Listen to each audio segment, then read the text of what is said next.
Good evening. My name is Ashley Fetterolf, and on behalf of myself, Becky Baltich Nelson, and Molly Campbell, I would like to present this grant proposal to create hygiene information materials for unaccompanied alien minors in U.S. detention centers.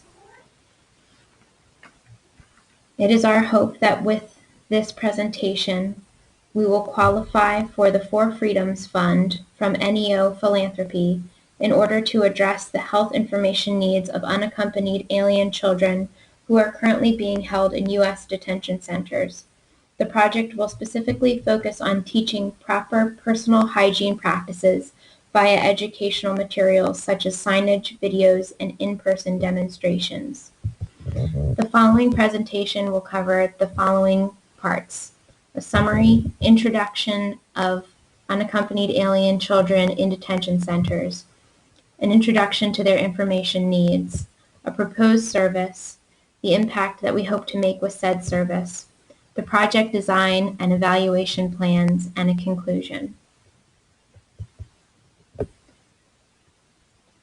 To summarize this presentation, it is our hope as information professionals to meet an information need of unaccompanied alien minors in U.S. detention centers.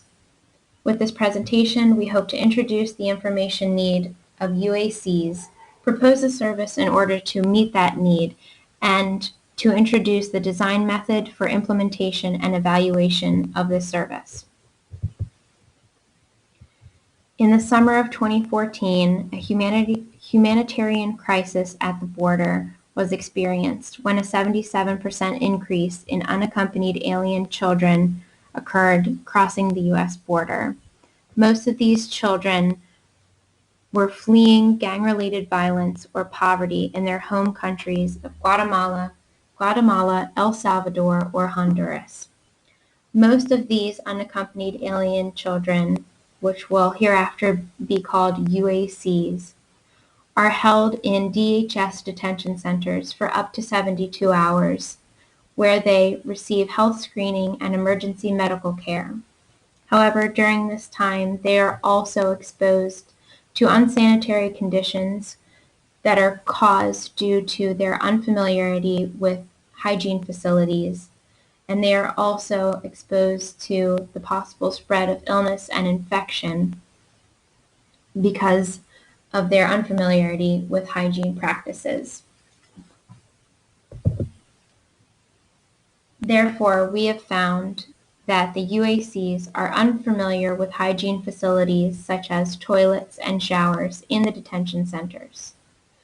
We've also found that the UACs and detention center staff can be exposed to illness and communicable diseases due to the unfamiliarity with hygiene facilities or personal hygiene practices. Finally, we have found that the language barrier between the UACs and the Department of Homeland Security staff impedes communication. Therefore, we propose that signs be developed in English and Spanish with easily understood illustrations that properly explain hygiene practices to the UACs in the detention centers. We also propose that videos in English and Spanish be developed in order to explain proper hygiene practices. Finally, we propose to train staff in detention centers to give in-person demonstrations of proper hygiene practices.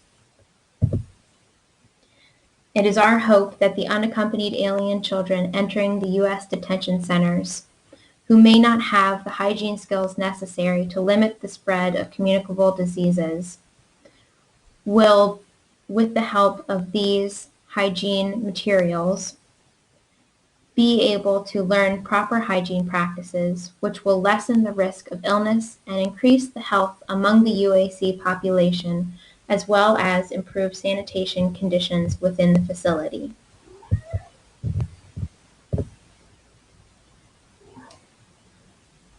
The information services outlined are intended for any UAC that enter a detention center. Our project design is as follows. To begin, we will design the content of the materials to be written or spoken in plain language using materials and the help of the Plain Language Action and Information Network. It is our hope that we will work with the Plain Language Network in order to test materials for comprehension. These materials will include laminated signs, which will be posted in toilet and shower facilities, videos, which will be shown as soon as UACs are entering the DHS facilities, and in-person demonstrations, which will be given at the time of need. Materials and in-person demonstrations will especially be created for female hygiene and provided in female-only groups. The possible setbacks of this project include not being able to gain detention center staff buy-in, which is necessary for in-person demonstrations. However, it is our hope that with this project, we are able to not only improve the health of the unaccompanied alien children in the detention center, but also to teach them new skills that they can implement in the future. The project design sequence is as follows. During the design phase, we will collect baseline data in order to learn more about the spread of communicable diseases and the occurrence of unsanitary conditions in the detention centers for 2 months. During this time, we will design the materials and implement quality control based on the Plain Language Network materials that we use. After the first 2 months, we will implement a pilot phase during which the materials that we design are used in the detention centers. We will constantly do quality control on the materials during this phase. In the first 2 months of the pilot phase, we will complete quality control, and at the end of 4 months, we will complete an evaluation.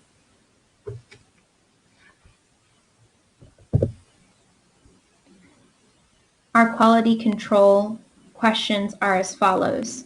Are the signs written in plain language? Are the Spanish instructions accurate?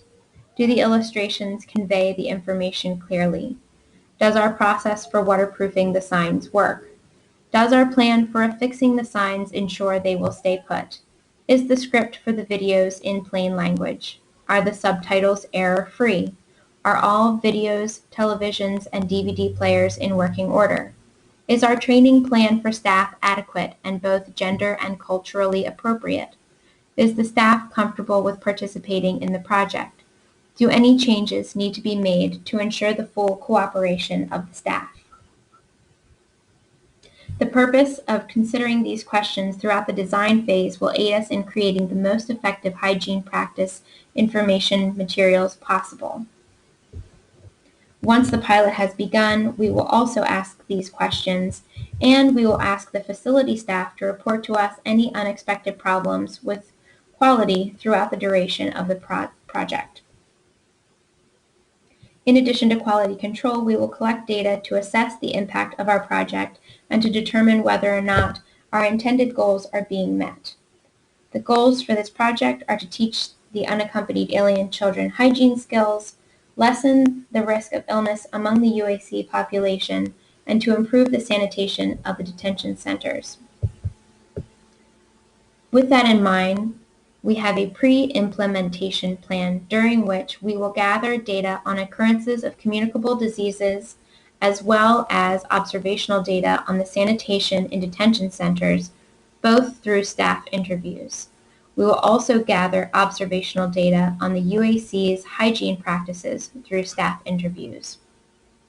During the post-implementation phase, at the 2-month and following at the 4-month point after the pilot is initiated, we will then gather data on occurrences of communicable diseases in the detention centers. We will also gather observational data on sanitation and observational data on the UAC's hygiene practices through staff interviews to determine that the materials are working. It is our wish as information professionals to improve the overall hygiene practices of unaccompanied alien children in detention centers. We have found that this is an information need that is in dire need of being addressed. It is our hope to improve the overall sanitation in the detention centers, to improve the overall health and well-being of the children and the detention center staff, to decrease the risk of exposure of communicable diseases while the children are in the detention centers, to remove additional stressors during what is surely a stressful experience for these unaccompanied alien children, and finally, to teach the unaccompanied alien children valuable life skills. With this grant, we hope to make this possible. Thank you for your time.